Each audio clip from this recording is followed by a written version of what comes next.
Assalamualaikum warahmatullahi wabarakatuh.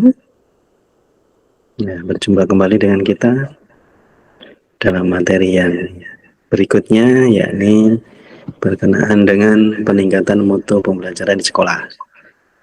Nah, pada bagian ini, di part 2 ini, kita akan coba melanjutkan apa yang sudah kita sampaikan di awal kemarin. Jadi, proses pelaksanaan peningkatan mutu pembelajaran di sekolah itu nanti seperti apa.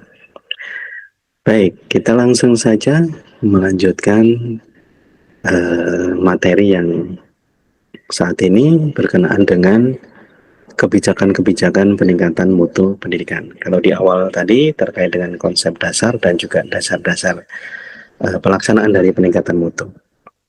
Nah, dalam peningkatan mutu pendidikan ini ada beberapa hal yang penting, ya. Salah satunya terkait dengan kebijakan, gitu ya. Nah, kita akan melihat terlebih dahulu bagaimana sih teori manajemen mutu yang sudah dikupas dan disampaikan oleh para ahli, gitu ya. Nah, kita bisa melihat ini salah satunya kita memakai eh, proses yang dilaksanakan atau disampaikan oleh Dr. Scofield dan juga Lloyd terkait dengan teori manajemen mutu. Nah, salah satu alat atau metode atau teknik manajemen mutu itu nanti berkenaan dengan yang disebut total quality management, ya. Nah, di sini kita bisa melihat bahwa kualitas dari sistem manajemen yang dilaksanakan oleh lembaga atau institusi yang ada itu nanti dia akan bisa dilihat pada dua aspek. Yang pertama terkait dengan quality assurance, ya, kemudian yang kedua quality improvement. Nah, di quality assurance itu nanti juga akan diturunkan menjadi quality control. Kemudian dalam quality improvement dia akan diturunkan menjadi research and development. Dari sini kita bisa melihat bahwa dalam pencapaian kualitas dan mutu, ya, dalam sebuah sistem, khususnya dalam dunia pendidikan, gitu, itu nanti akan terlihat apa saja yang sudah dilaksanakan. Entah berkenaan dengan quality assurance, ya, mutu dari pencapaiannya tadi yang terkait dengan prosesnya, kemudian juga quality improvement, apa yang dilakukan untuk meningkatkan kualitas atau mutunya, ya. Nah, dari sini kita bisa melihat bagaimana kemudian quality management system itu nanti menjadi dasar dalam total quality management, keseluruhan dalam pengelolaan manajemen mutu di sekolah tersebut. Nah, kalau dari yang disampaikan di awal tadi, bahwa nanti berkenaan dengan quality assurance, quality improvement itu nanti dia juga akan menunjukkan bagaimana sekolah secara keseluruhan melaksanakan peningkatan mutu tersebut. Nah, kita bisa melihat bahwa beberapa penjaminan mutu itu mengalami juga dinamisasi. Karakteristik yang dimunculkan dalam penjaminan mutu dan peningkatan mutu itu sedikit berbeda antara tahun yang sebelumnya dengan tahun yang sesudahnya. Artinya di sini kita bisa melihat pembagian, ya, yang dilaksanakan dalam penjaminan mutu dan peningkatan mutu. Nah, kita bisa lihat pada tabel di samping tersebut bahwa pada penjaminan mutu, konsep yang bisa dilihat adalah apa yang salah. Nah, ini masih menggunakan konsep yang dasar dan lama.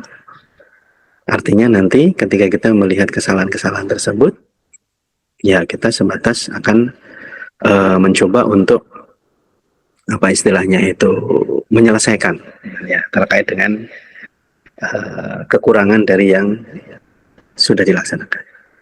Kemudian yang kedua, biasanya konsepnya adalah reaktif atau melakukan sesuatu yang langsung mengarah kepada apa yang ingin dicapai di situ, atau secara spontan langsung melihat kesalahan atau yang belum dilakukan seperti apa. Kemudian juga melihat cacat pada sistem. Jadi kita akan mengidentifikasi tersebut. Kemudian yang keempat, fokus pada bagian-bagian sistem yang membutuhkan perhatian saja atau concern. Jadi tidak melihat pada aspek yang lain. Kemudian juga perspektifnya lebih kepada compliance. Bagaimana kita patuh kepada ketentuan saja melaksanakannya ya dengan skala standar yang telah ditetapkan gitu ya. Nah, ini sedikit berbeda dengan peningkatan mutu. Jadi kalau tadi penjaminan mutu, kemudian peningkatan mutu. Pada konsep peningkatan mutu nanti dia akan lebih mengarah kepada bagaimana pertama kita meningkatkan mutunya. Apa yang dapat kita lakukan. Jadi tidak lagi melihat hanya pada kesalahan, tetapi apa sih yang akan kita kerjakan. Kemudian yang kedua, konsepnya juga sifatnya lebih reaktif dan proaktif. Artinya kita melihat sesuatu yang sudah terjadi, maka kita memberikan respon tersebut apa yang terjadi tersebut. Tetapi kita juga proaktif. Kita juga mencari tahu bagaimana hal-hal lain di luar itu yang mungkin membutuhkan tadi konsentrasi atau perhatian dan perlu dilakukan peningkatan gitu ya. Kemudian yang ketiga, konsep yang menarik dalam peningkatan mutu itu adalah memungkinkan perubahan sistem. Artinya sistem itu nanti bisa secara apa namanya itu sistematik gitu ya, dilakukan adanya perubahan. Karena tahapan-tahapan itu nanti bisa ada hal yang memang perlu dilakukan perubahan. Sehingga nanti terjadi perubahan-perubahan pada sistem tersebut gitu ya. Kemudian yang keempat, fokus pada keseluruhan sistem. Artinya tidak hanya pada bagian yang kurang, tetapi semuanya menjadi satu bagian ya, integral, sehingga perlu pembenahan terus-menerus. Jadi itu akan selalu terjadi dinamisasi. Karena di bagian ini, di bagian ini, di bagian ini, itu nanti menjadi satu. Jadi tidak melihat pada saat ketika terjadi kesalahan, tapi bahkan sebelum adanya kesalahan yang muncul, itu sudah dilihat atau di apa namanya itu diberikan perhatian pada masing-masing bidang atau aspek. Kemudian yang kelima, perspektifnya tidak sekedar bagaimana melaksanakan sesuai dengan ketentuan atau aturan atau sifatnya compliance tadi, tetapi lebih kepada performa. Bagaimana hal yang sudah dilakukan itu nanti menunjukkan hasil yang baik, kinerja yang baik dan sebagainya. Jadi tahapnya sudah naik. Nah, kita bisa melihat pada quality assurance di sini. Jadi pada bagian ini nanti intinya perbaikan itu yang dilakukan hanya pada area-area yang kurang saja. Tetapi kalau dalam quality improvement, peningkatan mutu, maka perbaikan dilakukan pada seluruh aspek ya, untuk menggeser pada kualitas yang lebih baik begitu. Jadi menjadi satu kesatuan ya, tidak hanya parsial satu bagian yang hanya diperbaiki, yang lain tidak ditingkatkan. Nah, ini secara dasar dalam teori manajemen kita bisa melihat bahwa ternyata peningkatan mutu itu nanti dilakukan secara komprehensif. Semua elemen, semua bagian punya tugas dan tanggung jawab untuk melaksanakan itu. Kemudian yang berikutnya, penjaminan mutu dan peningkatan mutu tersebut. Dalam penjaminan mutu atau quality assurance, itu memastikan kualitas suatu produk sesuai dengan ketentuan standar yang berlaku. Jadi standarnya seperti apa, ya dilakukan seperti itu. Yang kedua, proses cara pembuatan perbuatan menjamin. Penjamin berasal dari kata jamin yang berarti menanggung atau sedia. Sementara pada peningkatan mutu, itu lebih kepada tadi, pengembangan yang lebih komprehensif. Tindakan-tindakan yang diambil guna meningkatkan nilai produk, jadi tadi tidak hanya memastikan itu dilaksanakan secara prosedural, tetapi itu dilakukan untuk meningkatkan nilai produk untuk pelanggan melalui peningkatan efektivitas dan efisiensi dari proses dan aktivitasnya. Kemudian proses, cara, dan perbuatan itu bersifat meningkatkan ya, usaha, kegiatan, dan sebagainya. Jadi sifatnya itu pengen meningkatkan. Dari misalnya kita mengerjakan di standar 1, kita tidak standar 1 lagi, tapi sudah naik. Sementara kata peningkatan itu berasal dari mempunyai arti susunan, dia dari kata tingkat, mempunyai susunan, tinggi rendah martabat atau taraf dan tahap. Jadi ada beberapa pengertian secara sederhana yang bisa kita lihat. Nah, kemudian kita juga akan mengetahui bagaimana sih siklus dalam peningkatan mutu pendidikan. Ya. Yang jelas pertama kita akan mengidentifikasi profil dan rapor pendidikan. Artinya apa yang sudah dicapai oleh peserta didik. Bentuknya apa? Pengumpulan dan data dan pengukuran dalam bentuk pengukuran. Ya. Kemudian yang kedua, penyusunan kebijakan, program, dan rencana kegiatan. Nah, di sini nanti masuk pada tahap analisis dan perencanaan. Kita akan menganalisa apa-apa yang diperlukan, apa-apa yang perlu ditingkatkan, dan sebagainya. Sehingga kemudian dibuat sebuah desain atau rencana atau rancangan. Kemudian yang ketiga, sosialisasi dan advokasi kebijakan dan program. Artinya apa yang sudah dibuat itu nanti perlu disosialisasikan secara intensif, ya. Karena apa? Kemampuan masing-masing dalam melaksanakan itu tentu tidak sama, ya. Ada yang cepat memahami, ada yang tidak. Nah, itu perlu sosialisasi dan juga advokasi, ya, pendampingan secara kebijakan tersebut.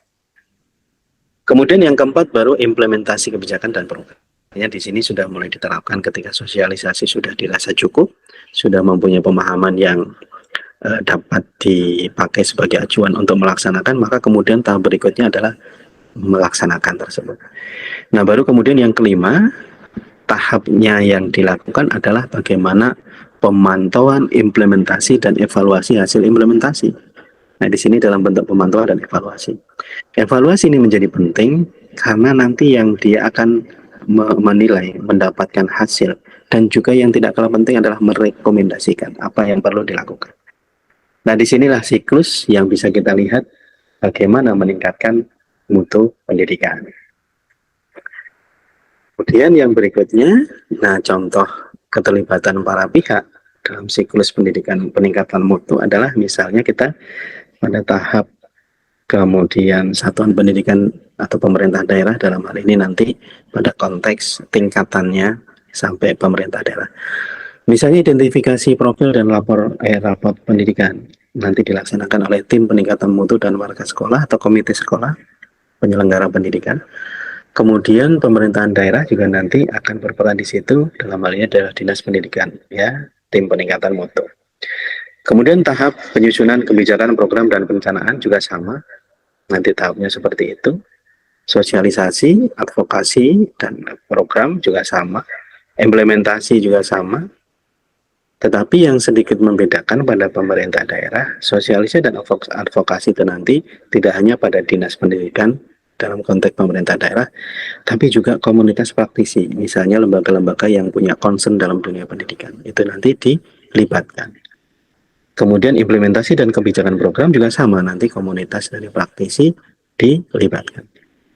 Nah, kemudian pada pemantauan dan hasil evaluasi implementasi program, ya, satuan pendidikan melaksanakan, kemudian pemerintahan daerah sebagai eksekutor dalam melihat hasil evaluasi tersebut, dia akan menjadi lembaga yang nanti akan melihat dan memberikan rekomendasi-rekomendasi.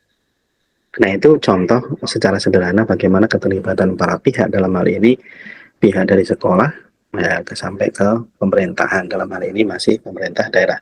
Kalau kita berkenaan dengan pemerintahan pusat, maka dia akan lebih meningkat lagi.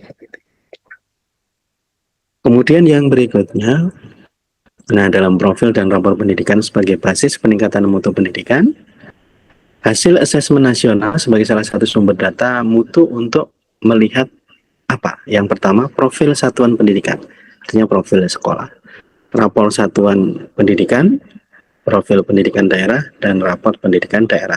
Nanti profil dan rapor pendidikan ini digunakan sebagai bahan pembinaan, advokasi, pendampingan, dan pelatihan peningkatan mutu pendidikan pada satuan pendidikan dan pemerintahan daerah. Jadi artinya 4 hal atau 4 aspek ini dia yang akan menjadi dasar dalam peningkatan. Ini dalam konteks asesmen nasional begitu. Kemudian yang berikutnya pemenuhan NSP ya, SNP ya dalam 5 dimensi pengukuran tadi. Mutu dan relevansi hasil belajar, nanti standar kompetensi lulusan, standar isi. Sementara kalau pemerataan pendidikan yang bermutu, nanti dia pada 4 hal, yaitu ada standar kompetensi lulusan, Ada 3 hal, maaf ya: standar sarana dan prasarana, standar pembinaan. Kemudian kalau kompetensi kinerja dan GTK ya, itu nanti berkenaan dengan standar GTK-nya ya. Kemudian mutu dan relevansi pendidikan itu nanti pada 3 hal juga: standar GTK, standar penilaian, standar proses, dan pengelolaan sekolah yang partisipatif, transparan, dan akuntabel itu nanti terkait dengan standar pengelolaan. Nah, itu pemenuhan SNP dalam 5 dimensi pengukuran. Kemudian evaluasi dilakukan berdasar kerangka penilaian yang dikembangkan dari model input, proses, output tentang kinerja dan efektivitas sekolah. Nah, model ini mencakup 8 standar yang ada dalam standar nasional. Artinya secara ketentuan nasional, nanti dalam tadi peraturan yang sudah disebut tadi, standar nasional pendidikan itu nanti di sini muncul semua.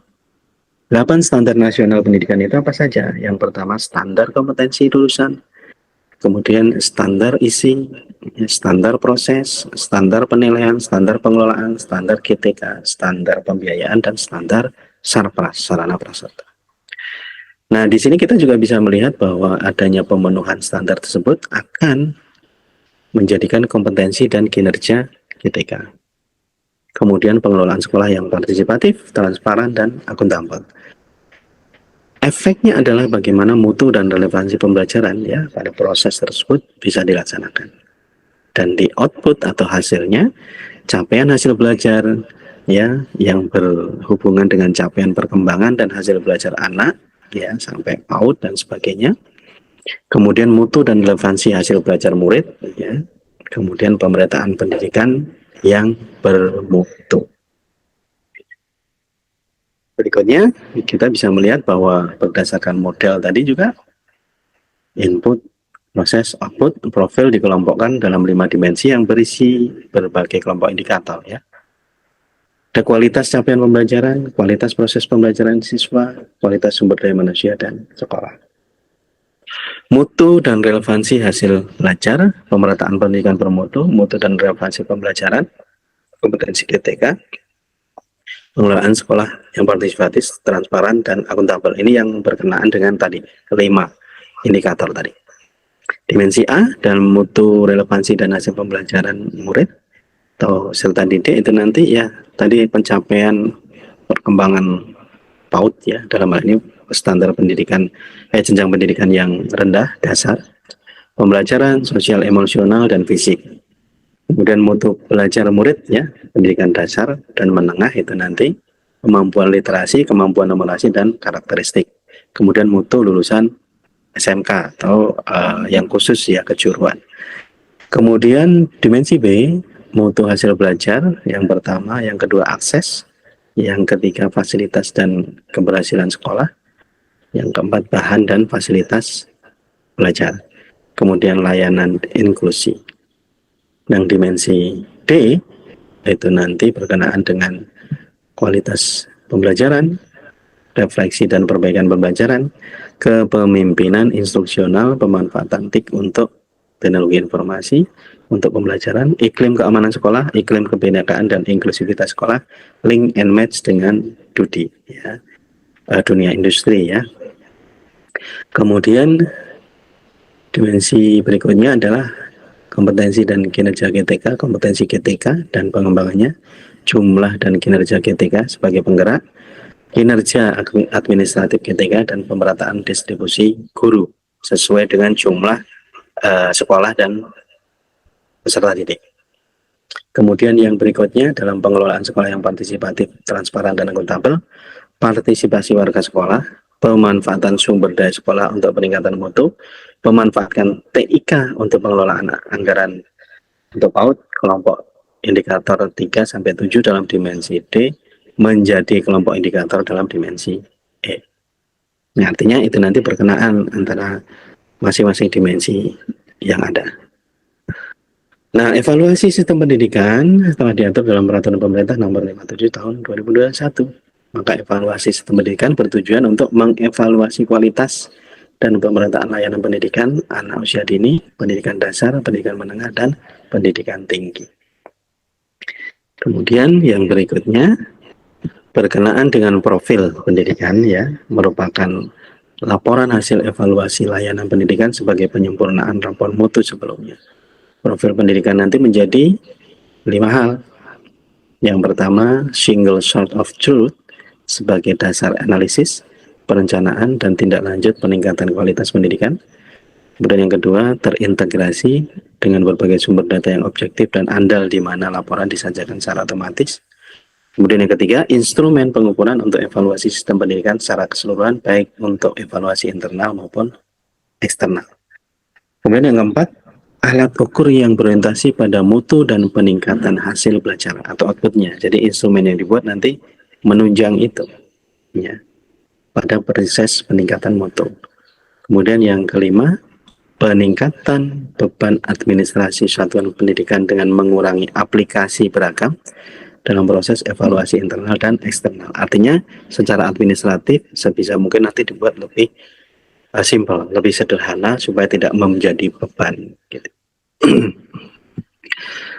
Nah, kemudian dalam perencanaan berbasis data dilakukan berdasarkan profil pendidikan untuk perbaikan berkesinambungan. Evaluasi layanan pendidikan itu nanti akan menjadi sebuah hasil atau mengarahkan pada profil pendidikan. Nah, profil pendidikan itu nanti mengarahkan pada evaluasi internal, refleksi diri satuan pendidikan dan pemerintah daerah tadi, apa yang sudah dicapai, apa yang belum dicapai, apa kekurangan, apa kelebihan. Nah, di evaluasi eksternal itu nanti dilakukan oleh pihak-pihak yang mempunyai kompetensi di situ, ya, terkait dengan akreditasi. Nanti ada lembaga sendiri yang melakukan akreditasi dari pihak eksternal. Kemudian evaluasi kinerja sekolah, evaluasi kinerja pemerintah daerah. Nah, evaluasi tersebut yang kemudian akan membuat sebuah rencana perbaikan dan peningkatan mutu pendidikan. Artinya nanti perbaikan itu dilakukan secara berkesinambungan.